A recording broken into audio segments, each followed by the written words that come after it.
Hey, welcome back to my channel. This is where we talk about tips, tricks, techniques, all the things for managing anxiety and other not so pleasant emotions and other mental health topics. So I'm really glad that you're here today. A little while ago, I posted a video about anxiety and intuition, and it got some questions. So I wanted to make sure to answer those to the best of my ability in a video of its own. So here we are. Just to be super clear, what I say in this video is just one therapist's opinion. I would encourage you to just continue in your own learning to see what makes the most sense for your personal experiences and how it pertains to those experiences. And yeah, just take what feels true for you and leave what doesn't, and that's okay. And of course, if any questions come up along the way, or if you want some clarification, definitely drop some comments down below and I will get to them to the best of my ability. All right, let's jump in.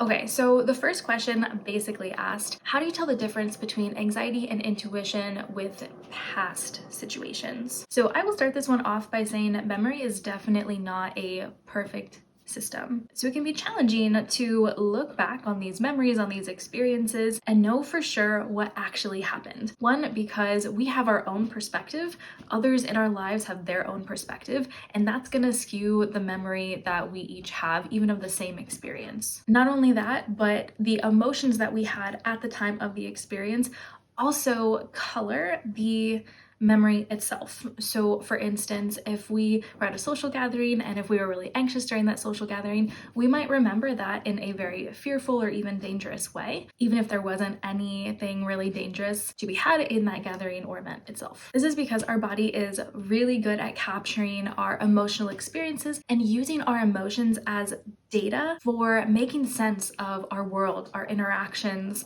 and all of that good stuff. The other side of this coin is when we have intrusive thoughts or what ifs regarding remembering things correctly. It can be so very challenging to move past these types of thoughts because they are intrusive. They are very unsettling when they pop into our mind, and they trigger our stress response pretty much immediately. This is because our brain is responding to that thought itself as if the thought was an imminent threat to our life. So it activates our sympathetic nervous system. It moves us into a state of maybe wanting to run away or fighting. Just we get into that protective gear immediately just by having that thought cross our mind, even though we're not actually in danger. So I guess a long story short, to answer this question, we need to remember a few key things when we think about anxiety and intuition for past situations. We need to remember that one, we cannot change the past. We simply cannot. Whatever happened back then, we are stuck with. We can definitely reframe how we think about those things, but we can't change it. To the thought itself of the event, the memories that we have of that event, is they're not inherently dangerous, even though our brain might respond to them as if they are. So just by having those thoughts, by having those memories, we might feel very unpleasant emotions, we might experience that fear response, that protective mechanism, but that still doesn't mean that we're actually in danger when we have a thought or a memory. And three, we have to remember that our memory is not perfect. So we might have to be practicing a bit of radical acceptance with ourselves here, with our past here. Basically, this is just the practice of acknowledging that there are things in this life that are outside of our control, and we have to learn to manage that discomfort, that fear from having things be outside of our control. That's just life. Practicing self-compassion for our past self here is another great practice. The other question from that video was, what are morals and values and how do I identify them? Morals can be defined as a person's standards of behavior or beliefs concerning what is and is not acceptable for them to do or for others to do. Morals do tend to lead to our expectations for others and for ourselves. And of course, there are a few ways to identify what our morals are if we want to intentionally sit down and do so. So one of those ways is just by reflecting on times where we felt disappointed. The emotion or feeling of disappointment is a really good indicator for when our expectations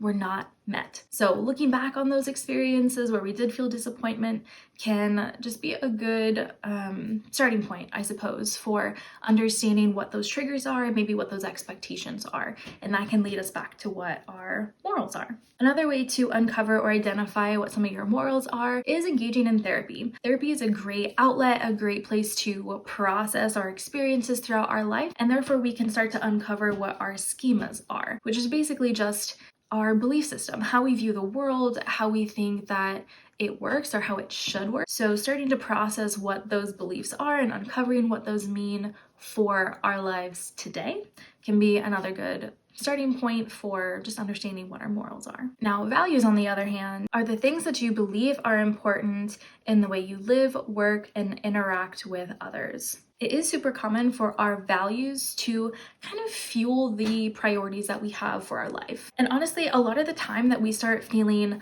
lost or disconnected from ourself, or like our true self, our core self, whatever terminology you use for like in your own life, a lot of the times that we start feeling that disconnection is when our choices and our behaviors are no longer aligned with our values. So one thing that you might hear a lot about in acceptance and commitment therapy, for example, which is something that I bring a lot of into my own therapy practice, they talk about values driven living, or living within your values. So if I ever use that statement, this is really what I'm talking about is, are my actions and behaviors aligned with the values that I say that I hold? Because if not, maybe we start feeling guilty, maybe we start feeling ashamed even, and those emotions are telling us that, hey, something doesn't feel quite right. Let's make some changes so we can kind of get realigned with what our values truly are. A few ways that you can start to identify or uncover what your values are. One, you can just take a values inventory.